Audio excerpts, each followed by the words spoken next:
And we are live. Yes, it's good evening here from Nigeria. Good morning, good afternoon, good evening, anywhere you're watching us from. But this is Lagos, Nigeria, and it's past 9 in Nigeria. Ekale o, gbogbo ara lé o, a kí yín o láti ìlú Èkó. So today we have four. We are four today. Two of our sisters cannot make it, but I'm sure we're going to do justice to today's topic. So don't worry about that. So we're going to, for people that will be seeing us for the first time, want to say thank you. For those that will be joining the live and watching the replay, thank you so much for every time. And then for people that are joining us newly, we'll introduce ourselves briefly, and I'll be starting with myself. So my name is Adiola Tolushe. I'm a Christian, I'm a wife, I'm a mom of two beautiful girls, ages 3 and 5. And I used to work for the federal government of Nigeria. I worked for 14 years and now I'm retired. I'm a stay-at-home mom and I run my own business, digital business by the side. So that's a little about me. So I'll go to Sister Ganiyat now for her to introduce herself and then we'll take it round. Thank you. Ẹ káalẹ́ ní gbogbo ibi tí ẹ bá ti ń wò wá o. Orúkọ mi ò yí padà, òun náà ti sọ yẹn, Gàníyà lórúkọ mi. Ẹ ti rí ìyá ni mí, ẹ ti rí àpẹẹrẹ lẹ́yìn mi. Wọ́n máa ń tẹ̀lé wa káàkiri ni. Sample, that is my sample. But I'm a mother of 3 boys and they are very active. And I live in France. I'm also from Nigeria, but I am living in France with my family. And I work in the hotel and restaurant, but right now I am a student. Mò ń kàwé lọ́wọ́lọ́wọ́ báyìí ni láti sọ pé òkè ẹ ká tiẹ̀ gbédè ìlú tá à ń gbé aṣáà máa gbé ṣàṣà là ń gbé ibi tó rí bá ṣàdáni sí là ń gbé. Let me learn the language more than the one that I know. So that is why I went back to school. So I'm a student right now. After my school, I'll continue working. And I also run this business as a side. This present time, everybody need a second stream of income. If you don't know, even if you are working, even if the work is giving you more money, but it is not your own, I'm sorry. There's still one day that they will tell you your service is no more needed. And the omonile ofewa lole, you, Yeah. because you are the oga, they will still tell you to leave because the owner is coming to take care. So that is why we have to start looking into second stream of income. So, and I believe this our own business, our own system is the best for anyone to come and check out, and it will be a long last business and you will see hear more. Don't let me talk much. Thank you so much, and let me pass it back to the host. Thank you, ma. Thank you, sis. Sharing but they were asking Tony Tema conference Tema sang class. You want to look classes in. All right. You've heard it from how second stream of income. I'm very well. God will help us. Okay, so I'll go to Auntie Felicia now. Ẹ káalẹ́ o, ẹ káàárọ̀, ẹ káàsán, ẹ káalẹ́ ní gbogbo ibi tẹ́ bá ti ń wò wá. Orúkọ tèmi ni Felicia Bọ́sẹ̀dé Akíntọ́lá. I'm a mom, I'm a wife, I'm a registered nurse. I work and live in the United Kingdom, but I'm originally from Nigeria. Ọmọ Yorùbá ni mí. So iṣẹ́ nurse lèmi ń ṣe ní ìlú United Kingdom. Ṣùgbọ́n lẹ́gbẹ̀ẹ́ kan, mò ń ṣòwò ayélujára. Ẹ imagine nọ́ọ̀sì alábẹ́rẹ́ tó wá lọ ń gbé kọ̀ǹpútà. Iṣẹ́ tèmi ṣe ń sìn nìyẹn. So Sister Kemi. Ẹ ṣé mà, Auntie Kemi. Ẹ káalẹ́, ẹ káàárọ̀, ẹ káàsán gbogbo èèyàn wà lé àkó ọjọ́ ìsinmi tèmi. Orúkọ tèmi náà tí ì yí padà, Olúwakẹ́mi Ayẹni. Ọmọ ìlú bíbí inú Nàìjíríà lèmi náà, mo ń gbé lórílẹ̀-èdè Belgium. Ìyá àwọn ọmọ lèmi náà, ìyàwó ni mí lọ́ọ̀dẹ̀ kọ, mo dẹ̀ ń ṣiṣẹ́ ní ibi tó ti ń tọ́jú àwọn aláìsàn.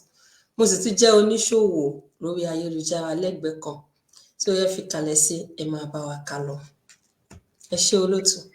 Yes, ma. Ẹ ṣé mà. So this evening, lálẹ́, we are going to talk about our struggles. Ẹ mọ̀, tẹ́ bá ń wò pé gbogbo gbà ṣé bẹ́ẹ̀ náà ló ṣe dùn láti bẹ̀rẹ̀. So today we want to talk about our struggle when we're about starting our business and at the beginning of our business, so that ẹ̀yin náà máa rí i pé this thing happens to everybody. So pé ẹlẹ́ran ara bíi tiyín náà ni wá àgbìnṣángélé àdẹ̀gbé wá látọ̀run, so that you can see that we are real people and that this is real life. So mo máa bẹ̀rẹ̀ lórí gbọ́dọ̀ Aunty Ganiya. Ẹ sọ àwọn ìdojúkọ wo lẹ nígbà tẹ́ fẹ́ bẹ̀rẹ̀ òwò yín àti ìgbà tẹ́ ṣẹ̀ṣẹ̀ bẹ̀rẹ̀. So your struggles while we're about starting and when you started your business. Thank you.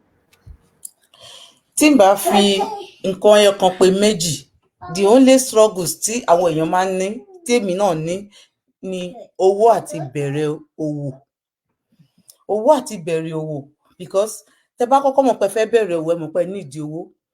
Tó bá dé irú online business tiwa yìí ẹ tí ìmọ̀ye tẹ̀tẹ̀ kọ́kọ́ fẹ́ fi bẹ̀rẹ̀ náà sẹ́kọ̀ọ́ pé jẹ́ kí n lọ wo webinar kí n lọ check it out.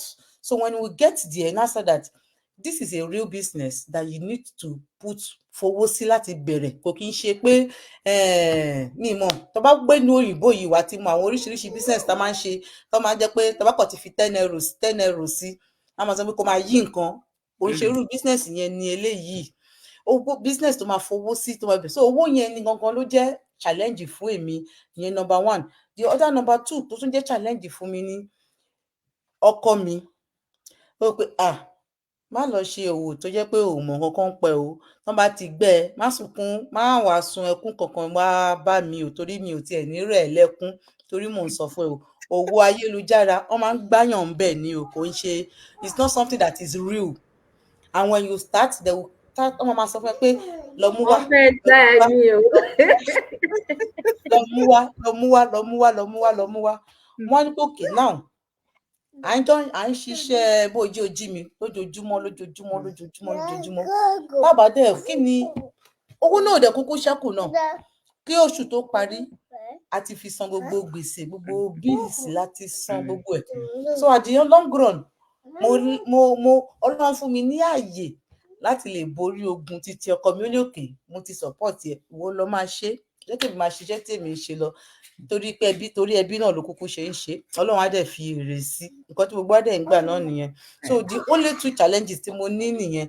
The other 3 challenges mi ní really pé challenges, but the only thing tí mo kàn ṣe máa pè challenges ni pé mi ò ṣe irú òwò báyìí rí, mi ì mọ̀ kankan pa ẹ̀, kò ń ṣe pé mi ò mọ̀ nípa kọ̀ǹpútà but mi ì mọ̀ nípa bó ṣe ìtọ́ fi ń ṣe òwò níbẹ̀, mi ì mọ̀ nípa ẹ̀. And then nǹkan tí mi ṣe tún really pè ní challenges ni pé training bí ta ti lọ kọ́ ẹ̀kọ́ wọ́n ti ṣe síbẹ̀ ní step by step fún wa láti lè follow. So ìdí tí mi ṣe pé challenges nìyẹn pé tó bá ti ní little computer experience and o dẹ̀ tún wá náyè láti ní kóòṣì, it's okay, o wá ní àyè láti ní kóòṣì àti olùtọ́nà ní ọwọ́. Olùtọ́nà yẹn mean mentor. Tó bá rẹ́yìn mi, I said I am a digital business mentor. O ní ẹni tó máa tó ẹ sọ́nà tó máa fà ẹ́ lọ́wọ́ sókè.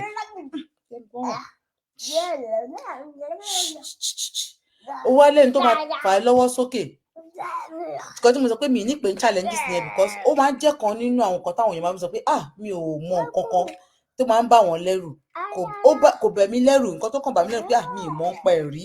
So nǹkan tí mo dẹ̀ ti follow nǹkan ètò tán ti tò sílẹ̀ ó jẹ́ kí ìyẹn bá mi solve. So owó mo tọ owó jọ láti bẹ̀rẹ̀ òwò ni because wọ́n sọ pé owó ni a máa fi ń wá owó, òun ni mo farabalẹ̀ ẹsẹ̀kẹsẹ̀ tí mo wo webinar kọ́ ni mo bẹ̀rẹ̀ òwò mi.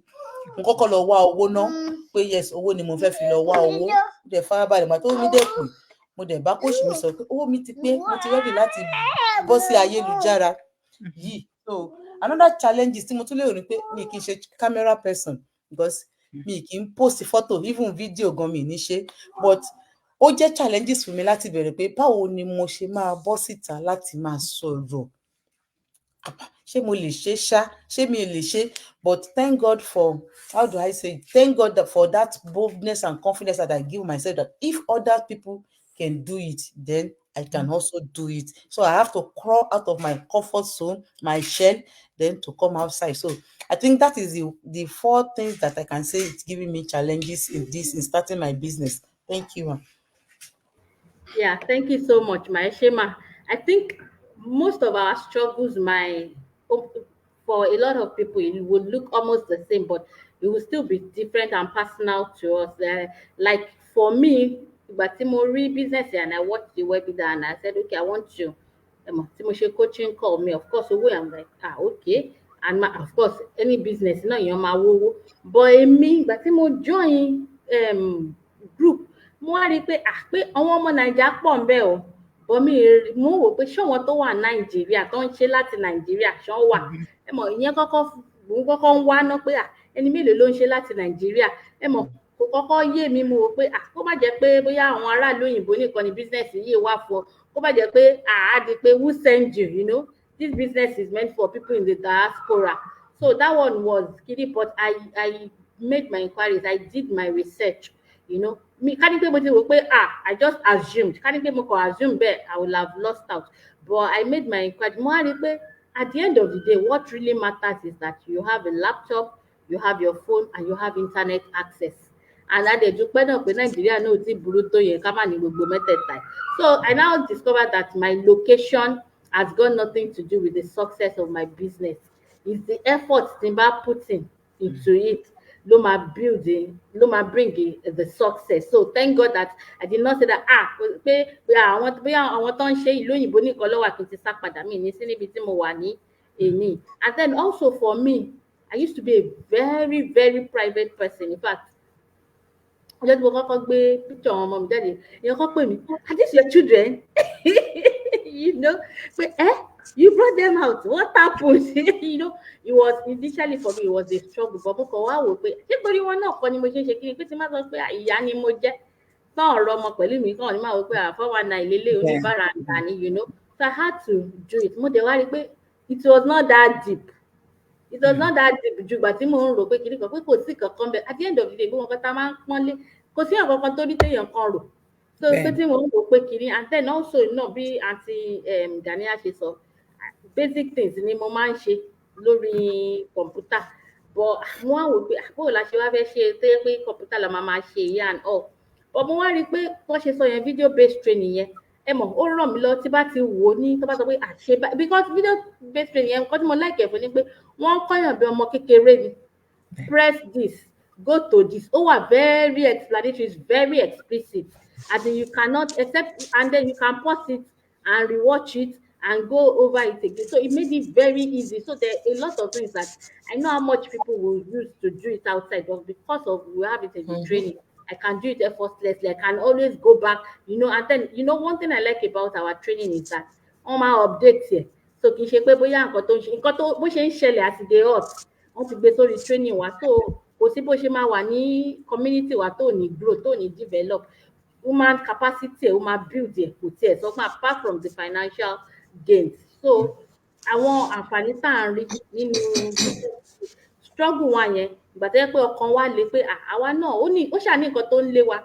Wọ́n ní àbí tí nǹkan ò bá léyàn, àbí tí àbúrò ló ṣe máa ń sọ Yorùbá, ó ní nǹkan tó ń léyàn. So téèyàn bá rántí nǹkan tó ń léyàn, èèyàn á wò pé àgbègbè wọn kí ní excuse ló jẹ́. Where there is a will, there will always be a way, and thank God pé a ṣáà overcome struggles wa. So kí n tó lọ sọ́dọ̀ àǹtí Felicia, ẹ wò gbogbo nǹkan tá a ti ń sọ, if you are interested, you are like, oh okay, I'm interested, this resonates with me, I want to find out. The first thing is to watch the webinar, at least get to know about the business, watch it, get the information. So you can see our website displayed on the screen. So anybody that your heart goes with, we are not saying you should go with A or B. If it's Auntie Gania, Auntie Felicia, Auntie Kemi, or myself, you are free. All we need from you is just your first name and a valid email address, and we'll send you the information. Thank you. So mo máa lọ sọ́dọ̀ Auntie Felicia. Kí ni àwọn ìdojúkọ yín? What were your struggles ìgbà tẹ́ fẹ́ bẹ̀rẹ̀ àti ìgbà tẹ́ ṣẹ̀ṣẹ̀ bẹ̀rẹ̀? Well, fún èmi gẹ́gẹ́ bí èèyàn kan, ìdojúkọ mi àkọ́kọ́ gẹ́gẹ́ bí Sister Ganiat gẹ́lẹ́ lọ̀rọ̀ mi ṣe rí, it was just the finance, you know, because ìgbà tí mo wo the first webinar, I took the further step, like mo sanwó joining fee. Then ìgbà tí mo wá wọnú ẹ̀, because like every other business, èèyàn need owó láti bẹ̀rẹ̀. Mo ní any mind tẹ́lẹ̀ pé okay, mo need owó láti bẹ̀rẹ̀ business. But ìgbà tí mo wọnú ẹ̀, mo wá rò pé online business man, ṣé kí wọ́n kọ́wọ́ sí? Mo kọ́kọ́ rò mo rò for a very long time. In fact, mo rò for a very long time, and ó wá bọ́ sí time tó jẹ́ pé à ń ṣe processing ILR ńgbà yẹn. Tá bá wà ní UK, ẹ máa mọ iye tí ILR èèyàn kan jẹ́, àwa mẹ́rin dẹ̀ ni. So ó bọ́ sí time tó jẹ́ pé mo fẹ́ gbówó sílẹ̀ gangan, but mo dẹ̀ tún wá business, and that's one thing. Nǹkan ẹyọ kan mo fẹ́ encourage yín lẹ́ni, tẹ́ bá ní nǹkan kan tẹ́ fẹ́ ṣe lọ́kàn yín, if there is a will, there will always be a way. Because at that time, exactly the time that our process Live to Remain wà ní UK, èmi àtàwọn ọmọ. That's the same time, almost the same time, like a month interval tí mo bẹ̀rẹ̀ òwò yìí. Because mo mọ̀ pé I needed something to do. But my main worry was, owó ìtìmákólẹ̀ online business money. But téèyàn bá ṣíjú ń gbà mí, èèyàn ò ní mọ eléyìí gangan tó jẹ́ pé the real one. Mo ṣáà ní, okay, I'll just do it. That was my number one challenge. Oh, it took me a while. My mentor is even here. Àjọ wà lórí program yìí ni. And thank God for her, because she's a God sent, and she kept on just checking on me to see that, hey, business either. Money, mo fẹ́ ṣe, má worry, mo máa ṣe. Because I had the will, and God made the way, because every business requires money. So there are people out there that will be thinking, okay, business, but tẹ́ bá bẹ̀rẹ̀ ńsìn, as time goes on, ẹ bẹ̀rẹ̀ sí ní realize owó tẹ́ fi bẹ̀rẹ̀ padà, ẹ bẹ̀rẹ̀ sí ní realize padà. It's better than kéèyàn má bẹ̀rẹ̀ rárá. Téèyàn bá bẹ̀rẹ̀ rárá, èèyàn máa ṣì wà lójú kan throughout. I'm telling you now, tí n bá kó owó yẹn dání nígbà yẹn, tí mo ní online business yìí, bí mi wà láti sọ 12,000 kọ́ dànù fún UK government, kí wá kó yẹn dání kí mo, a máa ti ná tán. I had to travel lots of oríṣiríṣi. So I had to discipline myself at that time. It was around July, summer holiday and all that. Tówó yẹn bá wà lọ́wọ́ mi, a ti lọ bìkan, a ti travel. Tàtú dọ́lọ́run tẹ̀sẹ̀ tún wá gbóhùn tẹ̀lé wa lọ́wọ́ tá wá gbàwé ìjókòó. A ti lọ bìkan. So mo kàn decide, I just disciplined myself. It was hard, but then I said, no, I wanted to do this. And honestly, it was the best decision. And another thing Timo face is coming life. Oh, I started with reels, no? Like I only later my video that I post there. But mo máa post lórí WhatsApp or Facebook, because Facebook is very large. It's one of the things that initially I was thinking, tó jẹ́ social media marketing, máa lọ sórí gbogbo social media marketing. And gẹ́gẹ́ bí Sister Adéọlá ṣe sọ, kò sí nǹkan kan bẹ́ẹ̀, it's not that deep, honestly. Oníkálukú ń ṣe tiẹ̀ social media ni. Kò sẹ́ni tó ráyè tí yín, àfàwọn tó bá fẹ́ connect pẹ̀lú yín.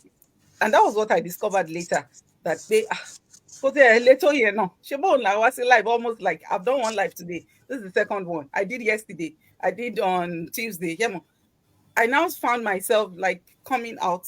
I just told myself, no, I need to leave my comfort zone. If social media is where I have to place my markets for it to grow, I have to come, because taba mo nǹkan tá ń lé, ní relent, I'm a okay, nǹkan tí mo lé, nǹkan tó wà níwájú mi ni, I'm a pursue it. So for me, it's that. And number 3, technology. Hey, Sister Adéọlá, bí mo ṣe dà wọ́n láàmú tó pé, hey, báwo la ṣe máa design eléyìí nísìnyí báyìí, àwa náà design ìyàtì ọpẹ́lọpẹ́ training. So the third thing was the technological part of it. It's not like me, mo bá ṣe lo computer or phone. I need láti design poster and but step-by-step training, wow, honestly, it was so seamless and was so easy. And there's a mentor, and you can reach out to us. You can, if you're going to sign up with us, one of us will be your mentor. Like, you can reach out to us to say, okay, initially, when I didn't know how to do it, Sister Adéọlá was doing it for me, and then she just told me, just go, just keep playing around with it. And I kept playing around with it, and whether it's fall in place now. So it's just a matter of, like I said earlier, willingness. Think about any willingness. Yeah. There's nothing to single conway. So our challenges, you know, I've been developing. Now I can say that I was not the same person I was like when I started. I'm not the same person I was when I started this business. And honestly, I'm loving it. So, kẹwàá darapọ̀ mọ́ wa, kẹ́yìn náà rí bó ṣe rí. Ẹ ṣé mà, ṣé mọ̀ pé mò ń sọ fún èèyàn kan pé tá bá wo iye tá tẹ̀ fi ń ṣe, tá fi ń invest nínú business wa, nǹkan tá à ń rí, tá bá wò in retrospect is little to what we are going to gain at the end of the day. Mo sọ fẹ́ nìyẹn pé pé tó bá mọ̀ pé, because àwọn èèyàn mọ̀ àwọn tó ń ṣe business, traditional business, iye tó ń ná, ẹlòmíì tó bá fẹ́ sanwó ṣọ́ọ̀bù báyìí, ìfúnpá ẹ̀ máa lọ sókè ni, àbó fẹ́ rajà. But títí tá bá wo iye tá à ń ná, tá bá, most people nǹkan tó nídìí láti ṣe ni nǹkan tó ń pè ní delayed gratification. Ẹ wo bẹ́ẹ̀ ṣe ẹ lè lọ sọ́mà, ẹ ti lọ sọ́mà, ẹ ti dé, ara yín á ti balẹ̀. Bọ́ ẹ wo pé àìmọye sọ́mà níwájú, àìmọye sọ́mà. So wọ́n ní tètè gbàdúrà kó má bàa gbàdúrà yìí. So ẹ ti sọ́mọ ẹ̀yọ kan tẹ́ ẹ̀ sọ yìí tí ẹ lọ yìí ó máa jẹ́ kẹ́ lè lọ many more summer effortlessly. So ọlọ́run á jẹ́ kí èèyàn wa ọlọ́run á ṣí yín lójú ọlọ́run á ṣí yín létí òkè bá lè rí i pé kíní yìí òótọ́ ni o na true ni o kì í ṣe na lie. So màá lọ sọ́dọ̀ àti Kẹ́mi, over to you ma. Ẹ ṣé olóòtú. Gẹ́gẹ́ bí àwọn ẹlẹgbẹ́ mi ṣe sọ síwájú, títí mi náà ó fara jọ títí wọn. Challenge tèmi kọ́kọ́ ní ni pé ìgbà tí mo ti kọ́kọ́ béèrè, tí mo kọ́kọ́ sign up, tí mo gbọ́ gbogbo kíni ẹ̀ mo ṣe coaching call. Ó wá di pé a máa fowó bẹ̀rẹ̀. Ṣé wọ́n kọ́ sọ létí ọkọ mi, ó kọ́kọ́ pariwo mọ́ mi ní ṣé o mọ iye tí mo ra blọ́ọ̀kù lẹ́kọ̀ọ́, ṣé o mọ iye tó máa kọ́lé, ó kọ́kọ́ pariwo mọ́ mi, mo ní kí ló lè tó yẹn, jẹ́ kí n fún wa mi ṣé wọ́n lè wá kọ́lé? Sister Gania mọ̀ little nípa ẹ̀, mo tẹ̀ kọ́kọ́ sá lọ ni. Mo tẹ̀ kọ́kọ́ sá lọ for more than 1 year.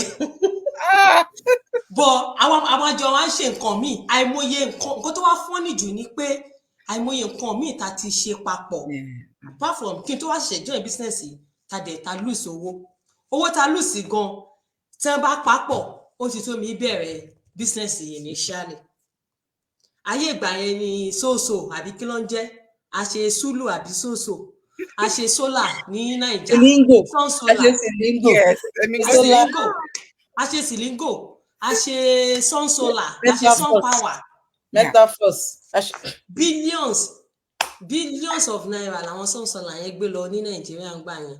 A ṣe mining náà àbí ṣe mining àbí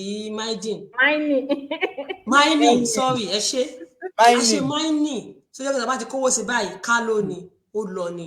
Ìgbà tó yá mi ti wá jókòó wá wò pé kíni ọkọ mi wá ní kó tó bá tiẹ̀ máa ṣe jẹ́ ìwọ́n kọ́ lọ bèrè lọ́wọ́ cousin wọn, mo lè mọ̀ pé ìyẹn guru ni tó bá ti sọ̀kọ́ báyìí ó máa kọ́kọ́ lọ ṣe research tó máa padà dé ló bá ní ẹ má ṣe o, ẹ má ṣe pé ẹ má ṣàwò. Mo wá ní mo ti gbọ́, mi ìwà sàn kankan mọ́ bó ṣe san tax return yí ẹ̀yẹn báyìí. Mo ní jẹ́ kí n tẹ̀ fi lè yí kí n fi ṣe business game birthday gift fún ara mi because it was I started exactly a year ago. Mo ní jẹ́ n fi lè yí ẹ̀ tẹ̀ fi ṣe birthday treat fún ara mi bí mo ṣe sign up nìyẹn. Until today mo kàn ń ṣọpẹ́ ni pé Ọlọ́run ṣe at least this one it was right, I didn't go the wrong way. So ìyẹn lọ bẹ́ẹ̀. Ó wá tó kù bí ṣe máa jáde torí tó bá ṣe kọ́ máa tó bá yẹ pé wọ́n máa ń pín share lady, wọ́n máa ń gbóyè fún àwọn tó máa ń tijú ni. Àwọn ẹgbẹ́ máa ń wò mí pé mi ò kí ń tijú pé àti wọ́n sọ pé mi ò kí ń sọ̀rọ̀, ẹni tó bá mọ̀ mí gangan wọ́n á mọ̀ pé mi ò kí ń sọ̀rọ̀ bọ̀ fún ará àtàwọn wò pé ẹ̀yin yìí ń tijú tó bá ń pín chairman àbí share lady tẹ́ kí wọ́n máa ń gbóyè fún wọn, èmi ni máa jẹ olóyè ni máa jẹ chief matron, ẹni tó máa ń tijú wá kú tí ń ṣe máa bọ́ta ṣe ṣáàtì.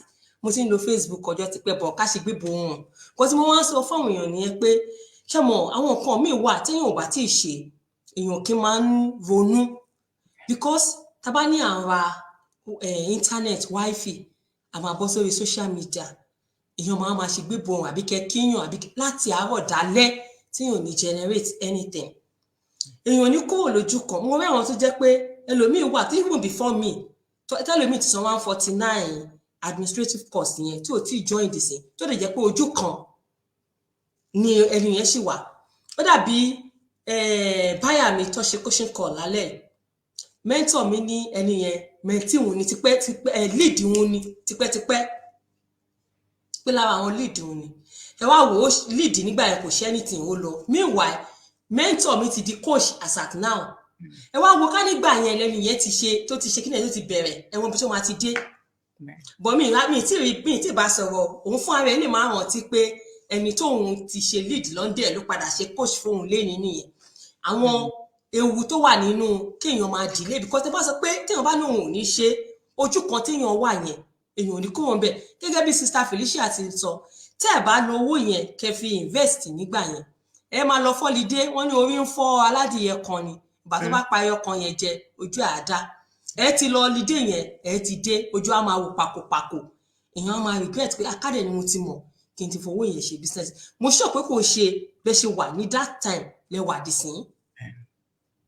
So mo wá kó ti ṣe mo máa bọ́ síta tí màmá máa sọ̀rọ̀ màá kọ́kọ́ lọ ṣe màá wá jókòó síwájú gíláàsì màá máa record ara mi màá máa wo màá play mo lè ṣe 1 minute reel yẹn mo lè ṣe 15 times or 20 times kí n tó get ẹyọ kan tó máa write tí máa post but that thing tó ń push mi pé eléyìí mo ti wà nínú community yẹn mo rí nǹkan táwọn èèyàn ń pa so mo mọ̀ pé níbi tí thousands of people ọlọ́run má jà aṣọ orí burúkú tí thousands of people tó bá ti ń make ẹ̀ tó ń láṣeyọrí téèyàn kan ò lè dá yàtọ̀ láàrin ẹ̀ so that courage was pushing me pé no I will get this thing right mo ṣe bẹ̀rẹ̀ nìyẹn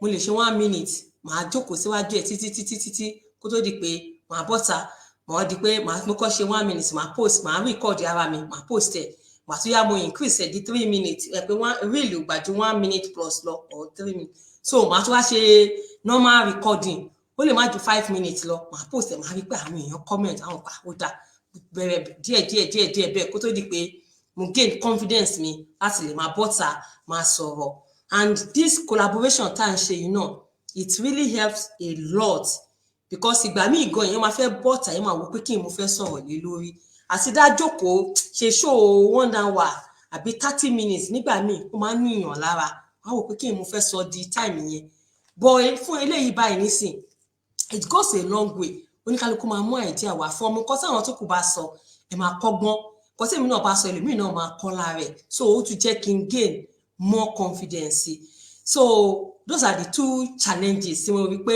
ó ṣe kíní tó pọ̀ and then before then gan tó tẹ̀ mú mi wá ronú pé mo fẹ́ ṣe kíní ìgangan ní iṣẹ́ àṣekú mo sọ nínú dàbí last ad mi nígbà tí mo kọ́kọ́ dé ìlú òyìnbó especially mi rò pé one mi ò jealous àwọn tó wà nílùú òyìnbó initially tó bá jẹ́ ọ̀rọ̀ ọkọ àbọ̀mọ gbàsí wọn Naija ò bad mi ṣe millionaire mi ṣe billionaire o but Nigeria was not bad for me but pé èèyàn máa torí àwọn ọmọ torí ọjọ́ ọ̀la àwọn ọmọ ló wá síta wá débí tí wọ́n á rí pé especially àwa sáà ń gbé ibi tí tá àti sọ òyìnbó tó jẹ́ àṣìṣe tó máa kọ́ èdè it was very difficult ọdún 2 sí 3 ni wọ́n kọ́ fi bẹ̀rẹ̀ language school and then àwọn ọmọ mi wà ń kékeré bàbá wọn máa lọ bí iṣẹ́ tó bá ti jáde ní ìdájí báyìí kò ní wọlé until around 10 nígbà míì kó tó jáde káwọn ọmọ yẹn tó jí ó ti máa jáde kó tó dé lálẹ́ àwọn ọmọ yẹn ti sùn ó lè jẹ́ weekend nìkan ló máa ríra what pissed him off tó dùn mí ganjọ́ kan ìkànnà àwọn ọmọ mi wá pè mí tó èmi ni máa mú wọn lọ school èmi ni máa mú wọn lọ tó bá ní appointment èmi ni máa mú wọn lọ bàbá wọn kó kàn lọ bí iṣẹ́ kó kàn dé ní kò weekend nígbà mi ó máa sì lọ láàárín 1 month àwọn àtàwọn ọmọ yẹn lè máa ríra ju bí 5 times lọ tó bá tẹ̀ tó bẹ́ẹ̀ ọmọ yẹn wá pè mí ìjọkọ̀ ọmọ bí ọmọ 3-4 years kó ní àpé mọ́ mi pé wáyé tó ṣe jẹ́ èmi nìkan ni mo máa ń mú àwọn lọ school pé àwọn ọmọ tó kù àwọn parents wọn máa ń mú wọn wá bàbá wọn máa mú wọn wá so èmi nìkan I felt so bad on that day mo á ní kó máa wọ ní pápá ní láti ṣiṣẹ́ ẹ wá ṣáà máa jẹun ẹ̀yin náà ní sọ pé wọ́n máa I want this I want that tí pápá ò bá ṣiṣẹ́ báwo la ṣe máa rí owó mo wá ní wọn dàsẹ́ gbà tọ́kọ mo wá dé mo wá ní gbọ́kọ̀ tó mọ ẹ sọ ó sọ báyìí òun náà wá ó dùn mo rí i pé reactions ẹ but ẹ mọ̀ kò sí nǹkan tá a fẹ́ ṣe sí ó ní ìdáhùn òun understand but ṣé òun ò ní lọ bí iṣẹ́ ṣáà ní jẹun ni òun mo understand mo wá ní pòkè tí èmi náà bí àtẹ̀mí náà bá ń wá nǹkan kan ṣe so máa lè fún òun náà ní time bí àtẹ̀mí time tí n bá fi wá nǹkan ṣe yẹn kóun reduce nǹkan tóun ṣe òun náà lè ní time because àwọn ọmọ yẹn tó bá ti ní feelings yẹn láti bẹ̀rẹ̀ tó bá dàgbà wọn máa rí àwọn òbí bí ìkà àbí bí ẹni tí kò love wọn ni ó dẹ̀ lè affect mentality wọn tó máa fi dàgbà tó yẹ pé àwọn náà the same thing yẹn can reoccur tó wọn náà bá tó stage ẹni tó níyàwó àbí tó ní kìnìkan tó máa rí as normal thing pé ìgbà táwọn náà kúkú ń dàgbà bàbá àwọn ó máa ń lọ bí iṣẹ́ ni so bàṣà ṣe dọ́gbọ́n díẹ̀ but still náà kò possible èmi ìlú ẹ̀rí mi ò lè ṣiṣẹ́ because the more tá a méjèèjì bá ń ṣiṣẹ́ the more taxes we pay at the end of the day nígbà míì gan it doesn't worth it because just like pé kí wọn máa ṣiṣẹ́ kó máa kó padà fún ìjọba ni so bí mo ṣe wà nílé màá ránṣọ mo ṣe rán màá ṣe irun fáwọn èèyàn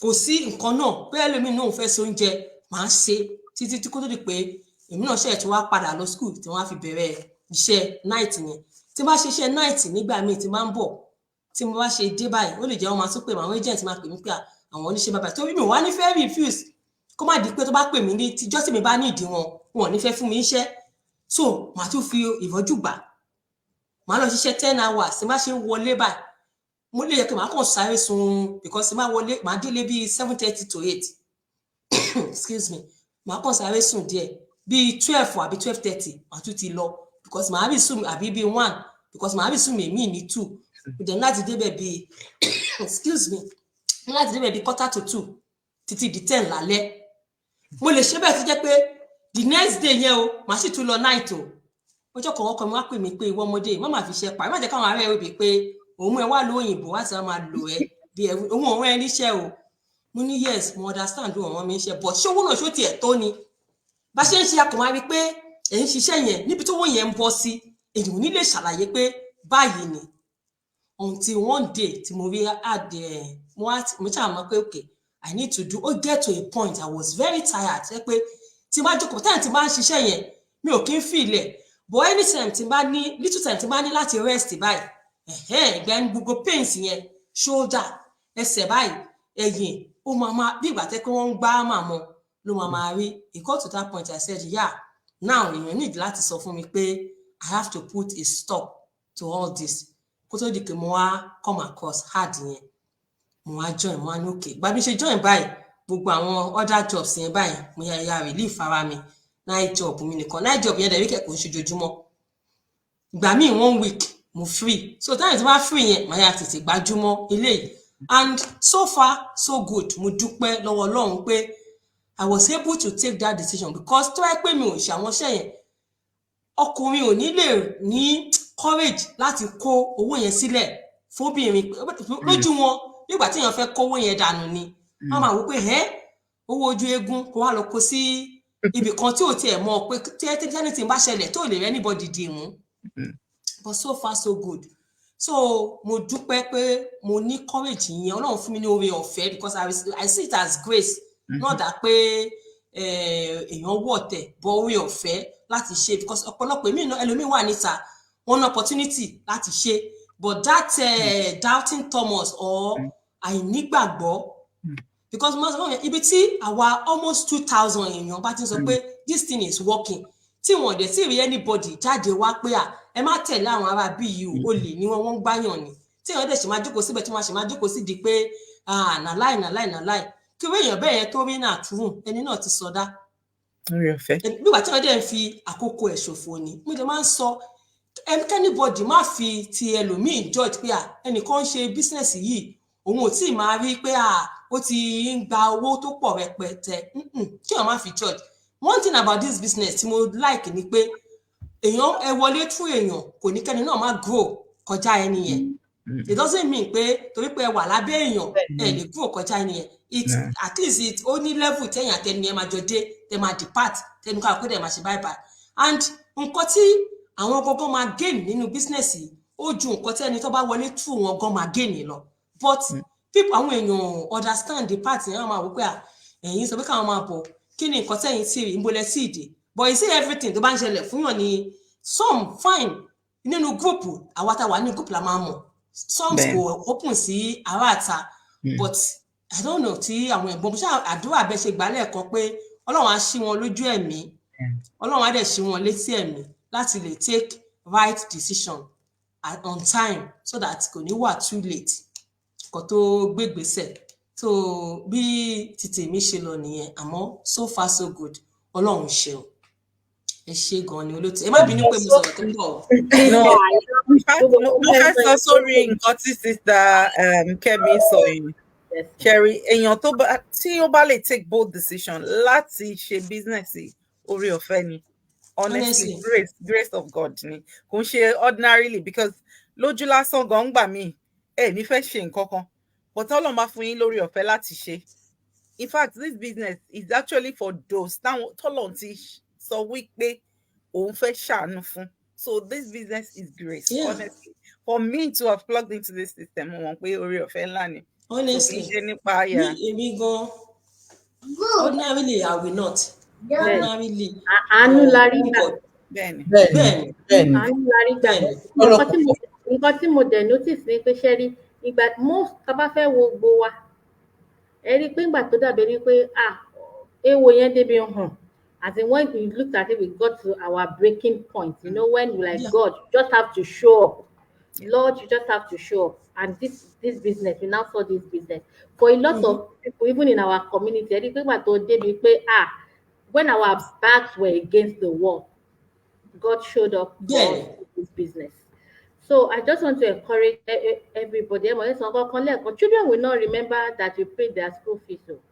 But they will not even remember that you bought clothes for them. But they will remember that it was my mom that used to make my hair.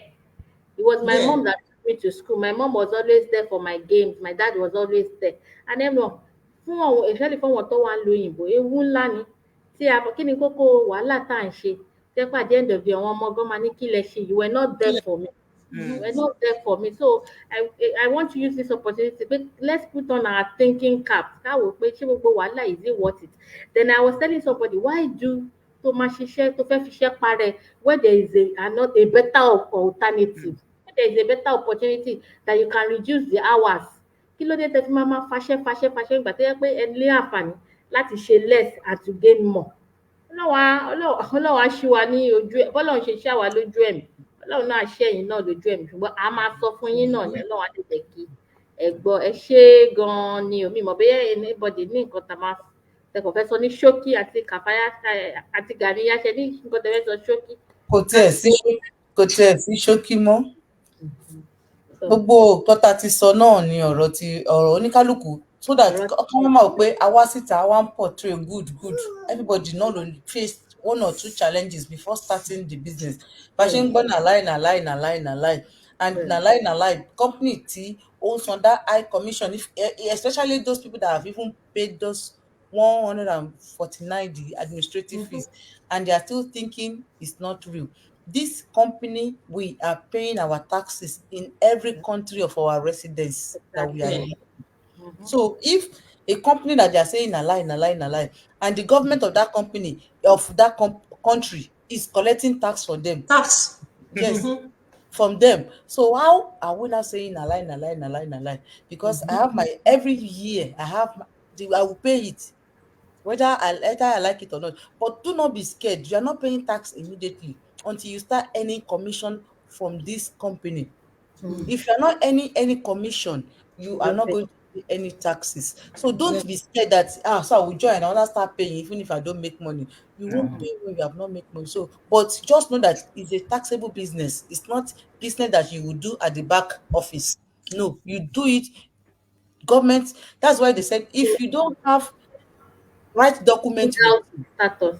If you are in Europe or anywhere in the world outside in diaspora and you don't have a valid resident permit, you cannot. Even with working permit, because ẹlòmíì ní resident permit tí kò ní working tí wọ́n lè ṣiṣẹ́.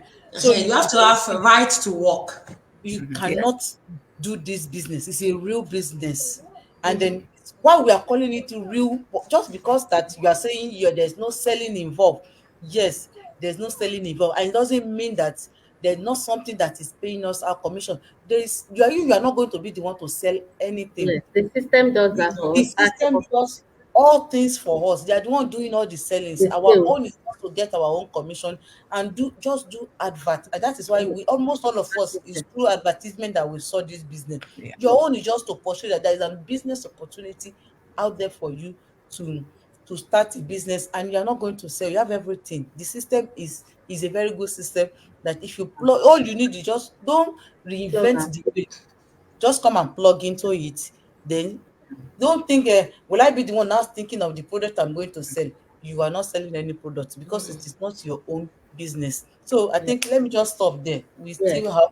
Thank you so much. Thank you so much. And Mufetki Olori Olubunmi Adegoke, thank you for joining us. Thank you so much. Thank you. Thank you, ma.